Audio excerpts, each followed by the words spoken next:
നമസ്കാരം, മറ്റൊരു വീഡിയോയിലേക്ക് സ്വാഗതം. ഈ ഒരു ചാനൽ തുടങ്ങിയ അന്ന് മുതൽ കൃത്യമായിട്ട് ഒരു പങ്ക്തി ഇവിടെ ചെയ്യാറുണ്ടായിരുന്നു, സോഷ്യൽ മീഡിയ അനാലിസിസ്. പിന്നീട് ഒരവസരത്തിൽ ഞാൻ സോഷ്യൽ മീഡിയ അനാലിസിസ് വേണ്ട എന്ന് വെച്ചു. അതിലേക്ക് പരിഗണിക്കേണ്ടി വരുന്ന ടോപ്പിക്കുകളുടെ നിലവാര തകർച്ചയായിരുന്നു പ്രധാനപ്പെട്ട പ്രശ്നം. അത് കാണുന്ന ആളുകളുടെ സമയം ധാരാളം നഷ്ടപ്പെടുന്നുണ്ട് എന്ന് എനിക്ക് തോന്നി. കാര്യം വ്യൂസും കാര്യങ്ങളൊക്കെ ഉണ്ട്. സോഷ്യൽ മീഡിയയിൽ ഏറ്റവും കൂടുതൽ ചർച്ച ചെയ്യുന്ന കാര്യങ്ങളാണല്ലോ നമ്മൾ അതിലേക്ക് പരിഗണിക്കുന്നത്. അതിന് ശേഷം പിന്നീട് ആരംഭിച്ചതാണ് വാർത്താ വിശകലനം. വാർത്തകൾ നമ്മൾ അറിയേണ്ടതാണ്. അത് ചർച്ച ചെയ്യുന്ന സമയത്ത് നിങ്ങൾക്കും എനിക്കും ഗുണമുള്ള കുറേയധികം കാര്യങ്ങളുണ്ട്, ഒരു സാറ്റിസ്ഫാക്ഷൻ കിട്ടാറുണ്ട്. വ്യൂസ് കുറവാണെന്നുണ്ടെങ്കിലും വേറെ പല ബെനിഫിറ്റ്സും ഉണ്ട്. അന്ന് സോഷ്യൽ മീഡിയ അനാലിസിസ് ചെയ്യുന്ന സമയത്ത് കൂടുതലായി പരിഗണിക്കേണ്ടി വരുന്ന ടോപ്പിക്കുകൾ ഏതാണെന്നറിയോ?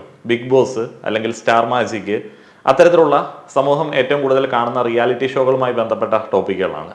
അങ്ങനെ ഇത് സ്ഥിരമായിട്ട് പരിഗണിച്ചതിന് ശേഷം എനിക്ക് തോന്നി ഈ പരിപാടി മൊത്തമായിട്ടിരുന്നൊന്ന് കാണണം. അങ്ങനെ സീസൺ 4 ശേഷം, റോബിൻ്റെ സീസണിന് ശേഷം ഞാൻ ബിഗ് ബോസ് കാണാനായിട്ട് തുടങ്ങി. സീസൺ 5 മുഴുവനായിട്ട് ഇരുന്ന് കണ്ടു. സീസൺ 5 പരാജയമാണ് എന്നുള്ളതാണ് പരക്കെ അഭിപ്രായം. ബിഗ് ബോസിലെ ടോക്സിസിറ്റിയെ നമുക്ക് ഒന്ന് രണ്ട് സ്റ്റേറ്റ്മെന്റുകൾ വെച്ചിട്ടൊന്നും അളക്കാൻ പറ്റില്ല. അതേപോലെ ഒരു വ്യക്തിയുടെ ടോക്സിസിറ്റിയെ നമുക്ക് അങ്ങനെ അളക്കാൻ പറ്റില്ല. അയാളത് തിരുത്താൻ റെഡിയാണെന്നുണ്ടെങ്കിൽ അയാൾ ഒരു ടോക്സിക് ആണെന്ന് നമുക്ക് പറയാൻ പറ്റുമോ? ഇല്ല. സീസൺ 5 അങ്ങനെ തിരുത്തി പോകുന്ന കണ്ടസ്റ്റൻസ് ആയിരുന്നു ഉണ്ടായിരുന്നത്. അഖിൽ മാരാർ മുൻപും ഇപ്പോഴും അന്നും വലിയ വിവാദങ്ങൾ സ്റ്റേറ്റ്മെന്റുകളിൽ കൂടെ ഉണ്ടാക്കിയിട്ടുള്ള വ്യക്തിയാണ്. അദ്ദേഹം ബിഗ് ബോസിലേക്ക് വരുന്ന സമയത്ത് നമ്മൾ പ്രതീക്ഷിച്ചു ഇദ്ദേഹത്തിന് കുറേയധികം ഫാൻസ് ഉണ്ടാവും, ഒരു വലിയ രാജാവായി വരും. എന്നാൽ അദ്ദേഹം കാണിച്ച ഒരു മര്യാദ എന്താണെന്ന് വെച്ച് കഴിഞ്ഞാൽ വിമർശനങ്ങൾ അക്സെപ്റ്റ് ചെയ്യുന്നുണ്ടായിരുന്നു. ഈ ബിഗ് ബോസിലൊക്കെ പലപ്പോഴും മോഹന വാഗ്ദാനം പോലെ പറയുന്ന എഡ്യൂക്കേറ്റ്, എന്റർടൈൻ എന്നീ കാര്യങ്ങൾക്കൊക്കെ പറ്റുന്ന തരത്തിലേക്ക് അദ്ദേഹത്തിന് പറ്റുന്ന രീതിയിൽ ചില കാര്യങ്ങളൊക്കെ പറയുന്നുണ്ടായിരുന്നു. അങ്ങനെ സീസൺ 5 വലിയ കുഴപ്പമില്ലാതെ പോയി. പക്ഷേ സീസൺ 5 ഞാൻ പറഞ്ഞല്ലോ, വലിയ സാമ്പത്തിക വിജയം നേടിയ ഒരു സീസൺ ആയിരുന്നില്ല. ഈ കഴിഞ്ഞ ദിവസം സീസൺ 6 കാണാൻ തുടങ്ങി. കുറെ എപ്പിസോഡുകൾ കഴിഞ്ഞ് ഒരു വീക്കെൻഡ് എപ്പിസോഡിൽ ലാലേട്ടൻ വന്ന് പറയുകയുണ്ടായി. ലാലേട്ടൻ കിടിലൻ ഹോസ്റ്റാണ് കേട്ടോ, ഒന്നും പറയണ്ട, അടിപൊളിയാണ് പുള്ളി. അപ്പോൾ പുള്ളിക്കാരൻ വന്നിട്ട് ഇങ്ങനെ പറയുകയുണ്ടായി, സീസൺ 6 വൻ വിജയമാണ്. എങ്ങനെയാണ് സീസൺ 6 വൻ വിജയമായത്? ഈ ദിവസങ്ങൾക്കുള്ളിൽ തന്നെ. അവിടെയാണ് നമ്മൾ ഈ ടോക്സിസിറ്റി എന്ന് പറയുന്ന ഒരു കാര്യത്തെ കുറിച്ചിട്ട് പറയേണ്ടി വരുന്നത്. സീസൺ 6 വൻ വിജയമായതിന്റെ മെയിൻ റീസൺ സീസൺ 6 ആദ്യ ദിനം തൊട്ട് തന്നെ വൻ അടികളായിരുന്നു. ആദ്യം തന്നെ ഒരു കണ്ടസ്റ്റന്റ് വരുന്നു, തൃശ്ശൂർക്കാരൻ ഗഡിയാണ്. അദ്ദേഹം വരുന്നു, ഗംഭീരമായിട്ടുള്ള പ്രൊവോക്കിംഗ് സ്ട്രാറ്റജി ഇറക്കുന്നു. ആളുകൾക്ക് അങ്ങോട്ടും ഇങ്ങോട്ടും ഒന്നിനും തിരിയാൻ പറ്റാത്ത രീതിയിലേക്ക് അദ്ദേഹം വലിയ വലിയ പ്രശ്നങ്ങൾ ഉണ്ടാക്കുകയാണ്. അവിടെ ഈ സെക്ഷൽ ഹരാസ്മെന്റും ബോഡി ബൗണ്ടറീസും അങ്ങനെയുള്ള പല പ്രശ്നങ്ങൾ മുന്നോട്ടേക്ക് വരുന്നുണ്ട്. സ്ത്രീകൾക്കെതിരെയുള്ള കുറേയധികം വിരുദ്ധ പരാമർശങ്ങൾ, ഇതെല്ലാം വരുന്നുണ്ട്. ആദ്യ ആഴ്ച സംഭവ ബഹുലമായിട്ട് പോയി. രണ്ടാമത്തെ ആഴ്ച ജാസ്മിൻ ജാഫർ എന്ന് പറയുന്ന ഒരു ഇൻഫ്ലുവൻസർ, ബിഗ് ബോസ് കണ്ടസ്റ്റന്റ് ആണ്. അദ്ദേഹത്തെ നിങ്ങൾക്ക് അറിയായിരിക്കും. ഒരു ഫേക്ക് ക്രീം പ്രൊമോട്ട് ചെയ്തതിന് ഒരു കണ്ടന്റിന്റെ ഭാഗമായി ഇവിടെ വീഡിയോയിൽ മെൻഷൻ ചെയ്ത വ്യക്തിയാണ്. അപ്പോൾ ജാസ്മിൻ ജാഫർ രണ്ടാമത്തെ ആഴ്ച ഒരു സൗഹൃദം അവിടെ ക്രിയേറ്റ് ചെയ്യുന്നു. അപ്പോൾ വന്ന 2-3 ദിവസങ്ങൾക്കുള്ളിൽ അദ്ദേഹത്തിന് കിട്ടിയ ഒരു ഫ്രണ്ട്ഷിപ്പ് ബോണ്ടായിരുന്നു ഗബ്രി എന്ന് പറയുന്ന ചെറുപ്പക്കാരനുമായിട്ട്.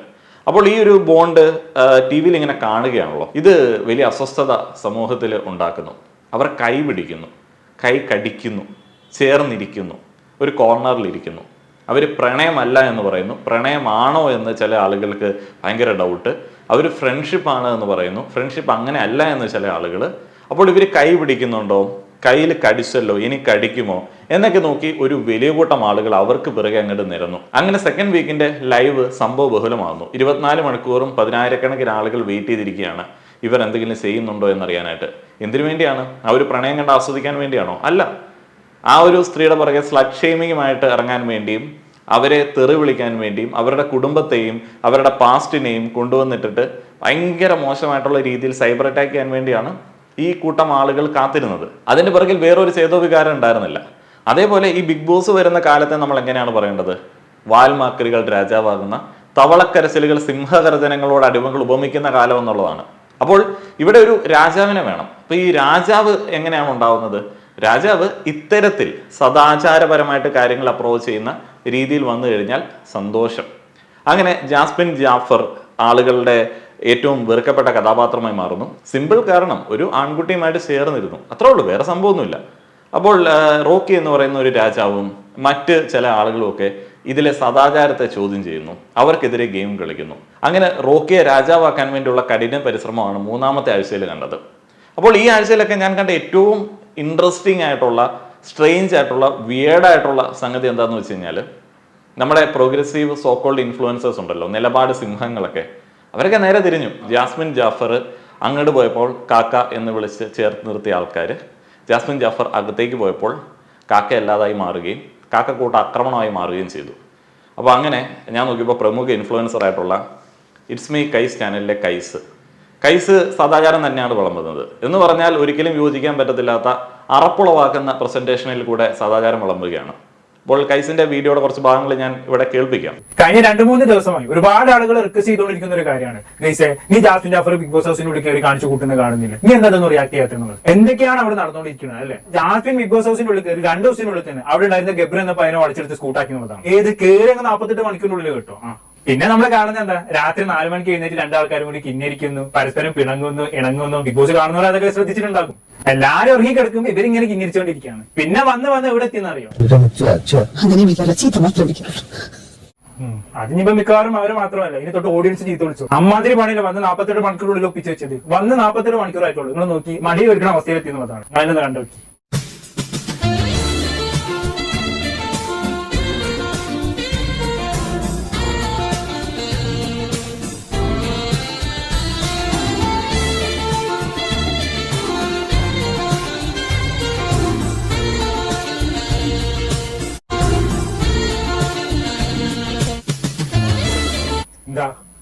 ഫ്രണ്ട്സ് അത്രേ ഉള്ളൂ എന്ന് ഞാൻ പറഞ്ഞല്ലോ. ജാസ്മിൻ ജാഫർ ഫാൻസ് പറഞ്ഞതാണ്. പരിചയപ്പെട്ട ഉടനെ തന്നെ ഈ ലെവലിലേക്ക് മാറുന്ന ഫ്രണ്ട്ഷിപ്പ് ഒക്കെ ഞാൻ ആദ്യമായിട്ട് കാണുന്നത്. എന്തായാലും നല്ല ഫ്രണ്ട്സ് കേട്ടോ, കീപ് ഇറ്റ് അപ്പ്. എന്തായാലും കൈയൊക്കെ പിടിച്ചിട്ടാണ് 2 ആളും സംസാരം. എന്നാലും ഇത് സൗഹൃദമാണ് കേട്ടോ, അത് നിങ്ങൾ മറക്കരുത്. ഇതാണ് സൗഹൃദം.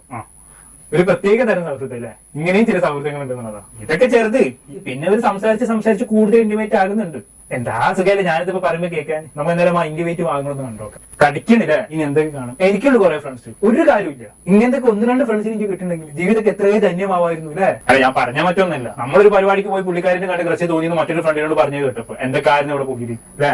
ജാസ്മിൻ ഫാൻസാർ ഏറെ കയറ്റാനുള്ള തത്രപ്പാടിയിലെത്തും. എന്തിനൊരു പെണ്ണിനോട് ക്രഷ് തോന്നിയെന്ന് പറഞ്ഞു. ഇവിടെ ഒരിക്കലും മറ്റൊരു ബെഡ്റൂമിൽ കയറ്റിയെന്നാ പറഞ്ഞത്. അതിനൊന്നുമില്ല ഇവിടെ ആർക്കും ഒന്നും പറയാതെ. മജോറിറ്റി ആളുകൾ കൈസ് പോലുള്ള ഒരു പ്രോഗ്രസീവ് യൂട്യൂബറോട്, ആ ഒരു മാസ്ക് ഉള്ള യൂട്യൂബറോട് റിക്വസ്റ്റ് ചെയ്തു പോലും, ജാസ്മിൻ ജാഫർ ബിഗ് ബോസിൽ പോയി ചെയ്യുന്ന കാര്യങ്ങൾ നിങ്ങൾ കണ്ടില്ലേ, അതിനെതിരെ പ്രതികരിക്കണം. ഇത് റിക്വസ്റ്റ് ചെയ്തു. കാരണം അത്രയധികം വലിയ സാമൂഹ്യ തിന്മയാണല്ലോ ഈ ജാസ്മിൻ ജാഫർ ഒരു ആൺകുട്ടിയുമായി ചേർന്നിരുന്ന് ഒരു കോർണറിൽ ഇരിക്കുന്നതോ വർത്താനം പറയുന്നതോ ഒക്കെ. ഇപ്പോൾ ഗെയിമിൻ്റെ പെർസ്പെക്റ്റീവ് നോക്കിക്കഴിഞ്ഞാൽ അവർ രണ്ടുപേരും നല്ല ഗെയിമേഴ്സാണ് കേട്ടോ, നല്ല ഗെയിമേഴ്സാണ്. ഇപ്പം സാധാരണക്കാരൻ ഇപ്പോൾ നമ്മളൊരു ഗെയിമായിട്ട് നോക്കിക്കാണുന്ന സമയത്ത്, ഒരു സോഷ്യൽ എക്സ്പെരിമെൻറ്റ് റിയാലിറ്റി ഷോ കാണുന്ന സമയത്ത് നമുക്ക് അവർ ഗെയിമേഴ്സാണ്, അത് ഓക്കെയാണ്. പക്ഷേ ഇവിടെ ഉള്ള ഒരു മജോറിറ്റിക്ക്, കൈസിനോട് പ്രതികരിക്കാൻ പറഞ്ഞ ആളുകൾക്ക് അത് വലിയ അസ്വസ്ഥത ഉളവാക്കിയ സംഗതിയാണ്. ഇവിടെ മറ്റൊരു സംഗതിയുണ്ട്, ആട്ടി ഓടിക്കപ്പെടുന്ന പ്രണയങ്ങളെ കുറിച്ചിട്ട് നിങ്ങൾക്കറിയോ? ഇപ്പം നമ്മൾ ടി വിയിൽ മമ്മൂട്ടി, മോഹൻലാൽ, ടോവിനോ തോമസ്, നിവിൻ പോളി, പൃഥ്വിരാജ്, ദുൽഖർ സൽമാൻ ഇവരൊക്കെ പ്രണയ നിമിഷങ്ങളിൽ പങ്കിടുകയാണ്. നമുക്കൊരു കുഴപ്പമില്ല. അവരുടെ ഭാര്യയല്ലാത്ത, യഥാർത്ഥത്തിൽ പ്രണയിക്കാത്ത ഒരാളെ ഉമ്മ വയ്ക്കുകയാണ്, ഒരു കുഴപ്പമില്ല. തട്ടത്തിൽ മറഞ്ഞ സിനിമ വരുന്നു, നമ്മൾ ആ ഒരു സിനിമ കാണാനായിട്ട് കുടുംബമായിട്ട് പോവുകയാണ്. അവർ ചേർന്നിരിക്കുന്നതോ കൈ പിടിക്കുന്നതോ ഒന്നും നമ്മുടെ കുട്ടികളെ ബാധിക്കില്ല, അതൊന്നും നെഗറ്റീവായിട്ട് നമ്മൾ എഫക്റ്റ് ചെയ്യുന്നില്ല എന്ന് നമ്മൾ വിശ്വസിക്കുകയാണ്. നമ്മളത് കണ്ടുകൊണ്ടിരിക്കുകയാണ്. നമ്മളിൽപ്പെട്ട 2 ആളുകൾ ചേർന്നിരിക്കുന്ന സമയത്ത് അയ്യോ അത് കുട്ടികളെ എഫക്റ്റ് ചെയ്യും, അത് ഭയങ്കര മോശമാണ് എന്നൊക്കെ പറഞ്ഞിട്ട് പ്രതികരിക്കണമെന്ന് പറയുകയാണ്. അവിടെ പ്രതികരിക്കാൻ വേണ്ടി കൈസിനെ പോലെയുള്ള ആളുകളൊക്കെ ഇറങ്ങിയാണ്. അതെന്തുകൊണ്ടാണ് അങ്ങനെ ഒരു തോന്നലുണ്ടാവുന്നത്? സാമ്പത്തികപരമായിട്ടും ക്ലാസ് പരമായിട്ടുള്ള പ്രിവിലേജ് ഇല്ല എന്നുള്ളതാണ്. അതുകൊണ്ട് അവരുടെ സൗഹൃദമോ പ്രണയമോ നമുക്ക് അരോചകമാണ്. അവിടെ നമ്മൾ ആട്ടി ഓടിക്കും അവരെ. അതുകൊണ്ട് തന്നെയാണ് ബീച്ചിലും പാർക്കിലുമൊക്കെ ഇരിക്കുന്ന ആളുകളെ നമ്മൾ ആട്ടി ഓടിക്കുന്നത്. സാമ്പത്തികമായിട്ട് ഉള്ള ആളുകൾ പ്രൈവറ്റ് ബീച്ചിലൊക്കെ പോയിട്ട് അവരുടെ സമയം സ്പെൻഡ് ചെയ്യും. അപ്പോൾ അത്തരത്തിലുള്ള ആളുകളെ ആകർഷിക്കാൻ വേണ്ടി വിവരമുള്ള ഹോട്ടലുകളും അതേപോലെ തന്നെ റിസോർട്ടുകളും രാജ്യങ്ങളുമൊക്കെ അവരുടെ സമയവും പണവും ഒക്കെ സ്പെൻഡ് ചെയ്യും.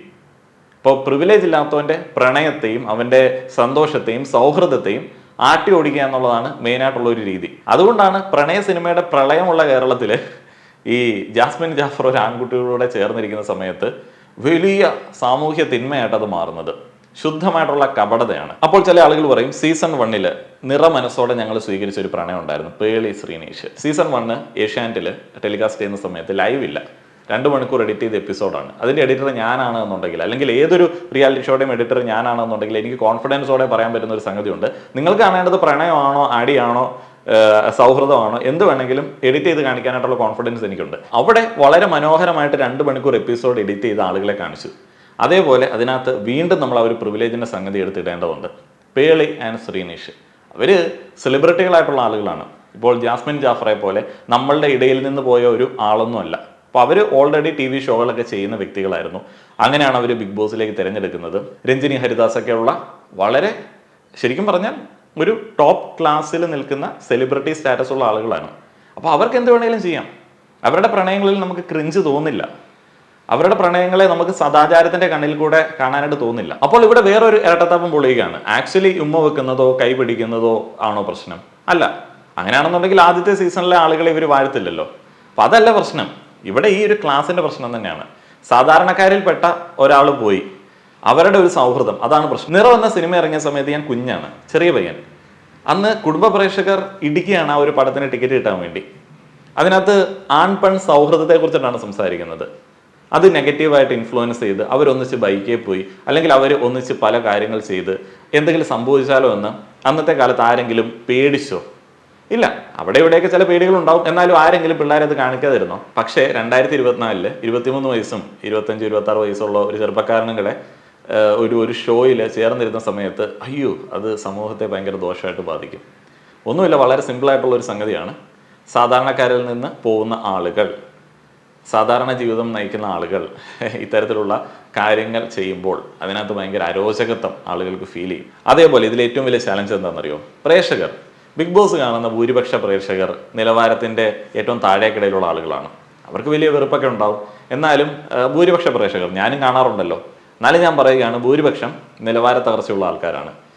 അതിൻ്റെ ഏറ്റവും വലിയ പ്രശ്നം 24 മണിക്കൂറും കണ്ണീർ പരമ്പരകൾ റൺ ചെയ്യുന്ന കുലസ്ത്രീകൾ ആറാടുന്ന ഒരു ചാനലിലാണ് ഈ ഷോ ടെലികാസ്റ്റ് ചെയ്യുന്നത്. അപ്പോൾ അതിൻ്റെതായിട്ടുള്ള പരിമിതികളുണ്ട്. അപ്പോൾ ഈ ഒരു കുലസ്ത്രീത്വമൊക്കെ കണ്ടിട്ടാണ് ഒരു ആണും പെണ്ണും ചേർന്നിരിക്കുന്ന ലൈവ് അടുത്ത സ്ലോട്ടിൽ വരുന്നത്. അപ്പോൾ സ്വാഭാവികമായിട്ടും ഇത് ജഡ്ജ് ചെയ്തതുപോലെ അവർ അത് ജഡ്ജ് ചെയ്യത്തുള്ളൂ. അത് മറ്റൊരു വലിയ ചലഞ്ച്. ഇവിടെയാണ് മറ്റൊരു വിയേർഡായിട്ടുള്ള സ്ട്രേഞ്ച് ആയിട്ടുള്ള ഇൻഫ്ലുവൻസറുടെ പ്രതികരണം കഴിഞ്ഞ ദിവസം കണ്ടത്. മറ്റേ ഹെലനോസ് പാട്ട എനിക്ക് പേഴ്സണലി ഇഷ്ടമുള്ള ഒരു വ്യക്തിയാണ്. ഇടയ്ക്ക് വീഡിയോസൊക്കെ കണ്ട് കമൻറ്റ് ചെയ്യാറുണ്ട്. ഞാൻ ചില കമൻറ്റ്സൊക്കെ ചെയ്യാറുണ്ട്.